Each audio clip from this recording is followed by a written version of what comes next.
یہ کہانی ہے ایک بطخ کے بدصورت بچے کی۔ ایک دفعہ بطخ نے انڈے دیے، ان میں سے بچے نکلے، جن میں سے 3 بچے بہت خوبصورت تھے، ایک بچہ بہت بدصورت تھا۔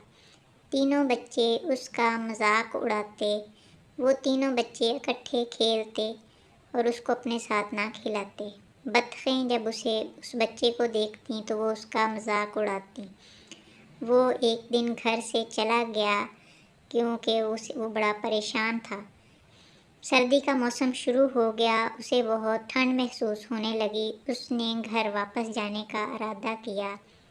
راستے میں اسے ایک بطخ ملی جو اپنے 2 بچوں کے ساتھ جا رہی تھی۔ اس نے اسے کہا کہ مجھے بھی اپنے ساتھ رکھ لو۔ بطخ نے جواب دیا، نہیں، ہم تمہیں اپنے ساتھ نہیں رکھیں گے، تم بہت بدصورت ہو۔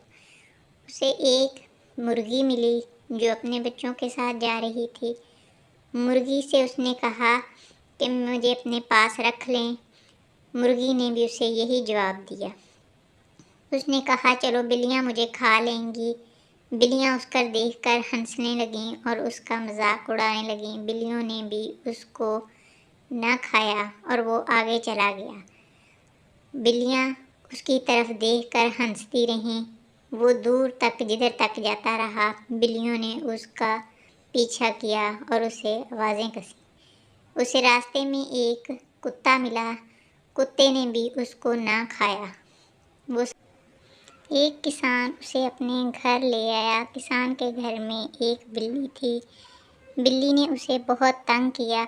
وہ بلی سے پریشان ہو کر اس نے کسان کا گھر بھی چھوڑ دیا۔ وہ باہر نکلا تو باہر اسے دور بڑے خوبصورت مناظر نظر آئے۔ وہ چلتا رہا۔ راستے میں اسے ہر جگہ پر پھول ہی پھول نظر آئے۔ وہ ایک تالاب پر پہنچا۔ تالاب میں اس نے اپنا عکس دیکھا تو وہ بہت خوبصورت تھا۔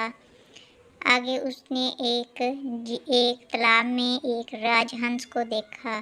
اس راج ہنس کے ساتھ اس کی دوستی ہو گئی، دونوں اکٹھے رہنے لگے۔